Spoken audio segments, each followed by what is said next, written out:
Hello everyone, welcome back to my channel Parveen classes. Class 10 का chapter number 3 का example number 5 आप solve करेंगे। इसमें लिखा है graphically find whether the following pair of equations has no solution. No solution कब होता है? जब पैरेलल लाइन होती है, राइट। इसकी मैंने इसका पूरा एक चार्ट बना के आपको समझाया था। अगर वो वीडियो आपने नहीं देखी है तो प्लीज़ वो वीडियो आप देखिए, उसके बाद ये वीडियो देखिए, तब आपको ज़्यादा समझ में आएगा। उस वीडियो का लिंक मैं यहाँ पे आई बटन में मैं शो कर दूँगी, वहाँ से आप देख सकते हैं। उसके बाद आता है यूनिक सॉल्यूशन। यूनिक सॉल्यूशन का मतलब होता है जिसमें सिर्फ एक सॉल्यूशन होता है और वो होती है इंटरसेक्टिंग लाइन। और इन्फाइनेटली मैनी सॉल्यूशन का होता है कोइंसिडेंट वाली इक्वेशन, जिसमें लाइन के ऊपर लाइन आती है, राइट। तो हमें इसमें बताना है कि इनमें से कौन सा सॉल्यूशन इन दो इक्वेशन से आ रहा है। अगर हमें ये ग्राफिकली नहीं लिखा, अगर हम इसको हाइड कर दें तो हमें क्वेश्चन में लिखा रहेगा कि find whether the following pair of equation has no solution, unique solution और इन्फाइनेटली मैनी सॉल्यूशन। तो हम इसको बिना ग्राफ के भी इसको सॉल्व हम कर सकते हैं। फॉर एग्जांपल, हमें अगर इन तीनों के सॉल्यूशन के हमें कंडीशन पता हो तो नो सॉल्यूशन कौन सी लाइन होती है? पैरेलल वाली लाइन। तो पैरेलल के लिए मैंने बताया हुआ है, इसकी कंडीशन क्या होती है? a1 अपॉन में a2, b1 अपॉन में b2 not equal c1 upon में c2। अगर ये कंडीशन आती है इन दोनों इक्वेशन से तो वो नो सॉल्यूशन होगा। यूनिक सॉल्यूशन का होता है, यूनिक सॉल्यूशन मतलब होता है इंटरसेक्टिंग। इंटरसेक्टिंग के लिए होता है, इंटरसेक्टिंग लाइन के लिए होता है a1 अपॉन में a2 not equal b1 upon में b2। अगर ऐसी कंडीशन आती है तो ये यूनिक सॉल्यूशन होगा। और इन्फिनिटली सॉल्यूशन का मतलब होता है कोइंसिडेंट लाइन।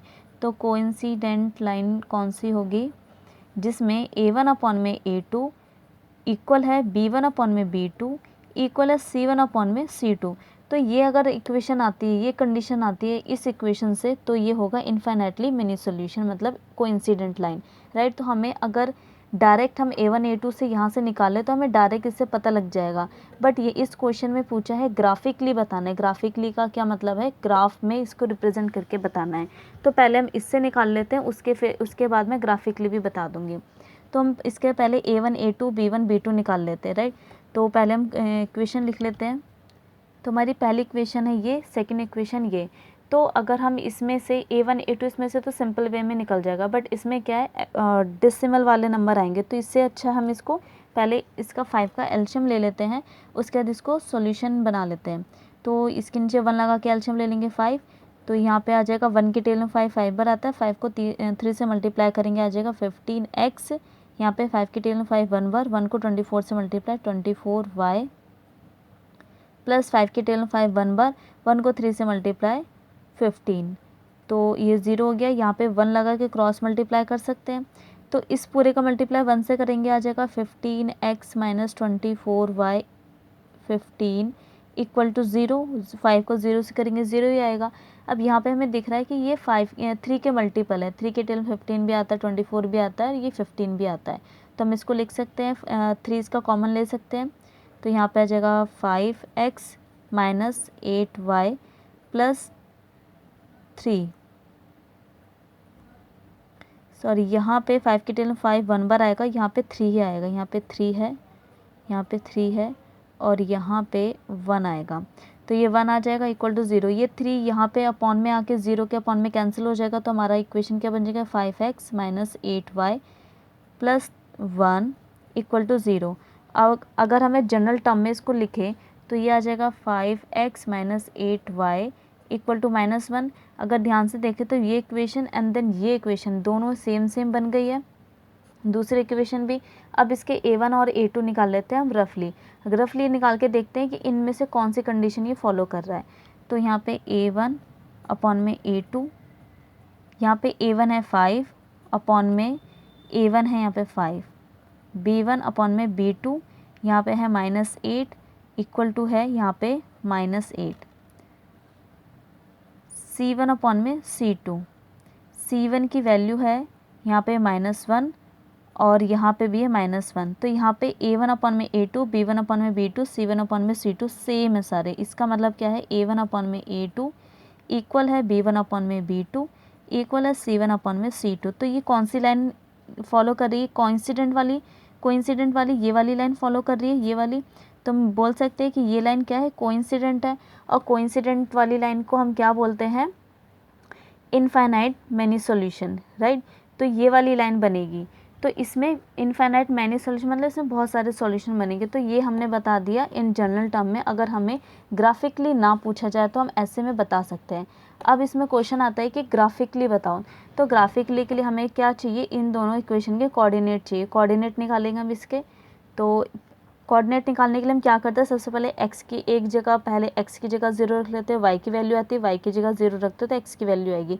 बट यहाँ पे क्या है, नंबर थोड़े से कॉम्प्लिकेटेड है, तो इसके लिए हमें ध्यान रखना पड़ेगा कि ऐसे नंबर आए जो हमें ग्राफ में रिप्रेजेंट करने में डिफ़िकल्टी ना हो। तो हम यहाँ पे ऐसे नंबर लेंगे, अगर 0 रखते हैं, 5 के x की जगह 0 रखते हैं तो y की वैल्यू डेसिमल में आएगी, अगर 1 रखते हैं तो भी डेसिमल में आएगी, 2 रखेंगे तो भी डेसिमल में आएगी। ये मैं इसलिए बता रही हूँ क्योंकि जब हम क्वेश्चन करते हैं तो हम प्रैक्टिस करते करते हमें एक्सपीरियंस हो जाता है कि हम यहाँ पे क्या वैल्यू रखें तो यहाँ पे हमारा क्या आंसर आएगा। अगर आप भी करेंगे तो आपको ये समझ में आ जाएगा 2-3 क्वेश्चन सॉल्व करने के बाद ही। तो यहाँ पे हम लेते हैं लेट x इक्वल टू 3 ले लेते हैं, क्योंकि 2 तक रखेंगे तो डेसिमल में ही आएगा। डेसिमल में लेने से क्वेश्चन गलत नहीं है, ग्राफ बन जाएगा, बट वो ग्राफ में क्या है, बहुत कॉम्प्लिकेटेड बन जाता है, बहुत ईजी नहीं होता, टाइम ज़्यादा लगता है। इसलिए हम इसको क्या करते हैं, ईजी बनाने के लिए हम इसको ऐसे नंबर लेते हैं। अब यहाँ पे हम छोटा सा टेबल बना लेंगे x एंड y का। x की जगह हमने 3 रखा तो y की जगह क्या आएगा, 5, x की जगह 3 माइनस 8y इक्वल टू -1, या जगह 15 minus 8y equal to -1, 8y equal to -1, ये 15 है, प्लस हो रहा है यहाँ पे आके -15, तो y की वैल्यू कितनी आ जाएगी, -16, और ये 8 माइनस इधर आके -8 नीचे आ जाएगा, माइनस से माइनस कैंसिल, 8 2 जा 16, तो x की वैल्यू हमने 3 रखी तो y की जगह 2 आया। अब ऐसे ही y की जगह हम क्या रखें, y की जगह हम यहाँ पे 1 रखते हैं तो भी डेसिमल में आएगा, 2 रखें तो भी डेसिमल आएगा। ऐसे करते करते हमें ऐसा नंबर लिखना है कि जो नंबर हमें कॉम्प्लिकेटेड ना हो, डेसिमल में ना आए। तो y की जगह हम यहाँ पे क्या लिखते हैं, 3। Let x equal to 3 y equal to 3, y की जगह अगर 3 रखते हैं तो x की जगह क्या आता है, 5x माइनस 8, y की जगह 3 इक्वल टू -1, 5x 8 3 जा 24 इक्वल टू -1, 5x -1, ये माइनस है, इधर आके प्लस हो जाएगा 24, तो x की जगह क्या आ जाएगा, यहाँ पे अगर हम 3 लेते हैं तो यहाँ पे हमारा डेसिमल में नंबर आएगा, वो भी डिफ़िकल्ट हो जाएगा। तो यहाँ पे हम ले लेते हैं 7, यहाँ पे 7, यहाँ पे 7, और 8 7 जा 56 यहाँ पे आएगा, तो -1 प्लस 56, तो यहाँ पे आ जाएगा 55, और ये 5 अपॉन में आ जाएगा तो कैंसिल होकर 11 आ जाएगा। तो हमने यहाँ पे y की जगह पे यहाँ पे हमने 3 रखा तो 7 रखा तो यहाँ पे 11 आया, राइट। तो यहाँ पे 7 रखेंगे, 3 रखने से डेसिमल आ रहा है, मैं यहाँ पे काट के द्वारा लिख देती हूँ, लेट y इक्वल टू 7। हमने यहाँ पे y की जगह 7 रखा तो x की जगह 11 आया। अब यहाँ पे देखें, क्योंकि हमने यहाँ पे ऑलरेडी प्रूफ कर चुके हैं कि a1/a2, b1/b2, c1/c2 तीनों इक्वल है, तो अगर हम यहाँ पे ऐसे पॉइंट रखें, कोई भी अगर 1 2 रखेंगे तो डेसिमल ही आएगा, तो हम यहाँ पे एज इट इज़ पॉइंट रखेंगे तो ये एज इट इज़ लाइन आ जाएगी। तो हम इसको लिख देते हैं सेम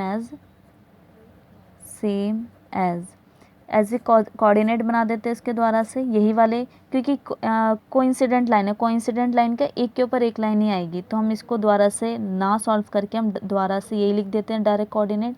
तो 3 रखेंगे तो 2 आएगा, और 3 रखेंगे यहाँ पे 7 रखेंगे तो यहाँ पे 11 आएगा।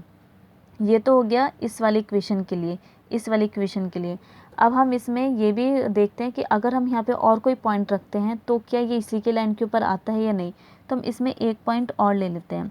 सपोज़ हम x की जगह पे y की जगह पे लेट y इक्वल टू 1 ले लेते हैं। यहाँ पे डेसिमल में आएगा तो यहाँ और यहाँ हमारे डेसिमल में नहीं आए तो एक डेसिमल आ जाएगा, तो इतना फ़र्क नहीं पड़ेगा, तो हम इसको डेसिमल वाली वैल्यू ले लेते हैं।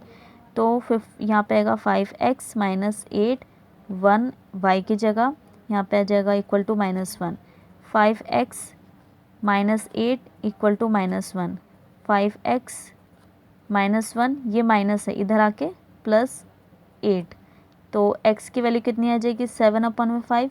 इसको कैंसिल करेंगे तो 5 1 जा 5, 5 4 जा 20, तो यहाँ पे आ जाएगा x की y की जगह 1 रखा तो x की जगह 1.4 आया। अब हमें देखना है कि ये वाली लाइन तो यहाँ तक तो बिल्कुल सेम आएगी, एक के ऊपर एक आएगी, बट हमें देखना है कि ये लाइन इसके ऊपर आती है या नहीं आती है, राइट। तो ये हमारा ग्राफ है, इक्वेशन 1 और 2 सेम इक्वेशन थे तो हमने ये लिख लिया है। अब इक्वेशन पहले मैंने बोला है कि 3 और 2, x की जगह 3, y की जगह 2, y की जगह 2 ये है, तो ये दोनों कहाँ पे मिल रहे हैं, x की जगह 3, y की जगह 2 यहाँ मिल रहे हैं, तो ये एक हमारा कोऑर्डिनेट बन जाएगा 3 और 2। सेकंड है 11 और 7, x का 11, y का 7, तो ये मिलेगा यहाँ पे थोड़ा सा इसमें मैच टच हो गया, ये यहाँ पे यह 11 और 7। उसके बाद है ये, इन दोनों को हम जॉइंट्स कर देते हैं, तो ये हमारा बन गया फर्स्ट की लाइन। अगर हम सेकंड की लाइन भी देखें तो कोऑर्डिनेट बिल्कुल सेम है, तो यही लाइन दोबारा से बनेगी। यहाँ पे हमारा ये वाला पॉइंट है, तो हम देखते हैं ये वाला पॉइंट कहाँ पे आता है, y का 1 और x का 1.4, y का 1 ये वाला और x का 1.4, तो यहाँ पे 1.5 है, यहाँ पे छोटा सा एक पॉइंट कम लेंगे यहाँ पे, तो ये हमारा यहाँ पे आ रहा है इस पॉइंट पे, तो हम लिख सकते हैं x का 1.4 और y का 1, तो हमारा ये कोऑर्डिनेट भी आ गया। इसका मतलब क्या हुआ, कोइंसिडेंट लाइन है। अगर हम कोई भी पॉइंट और रखते भी जाएंगे, चाहे डेसिमल में आए चाहे होल नंबर आए, वो इसी लाइन पे बार बार आते जाएंगे, तो हमारा कोइंसिडेंट लाइन है।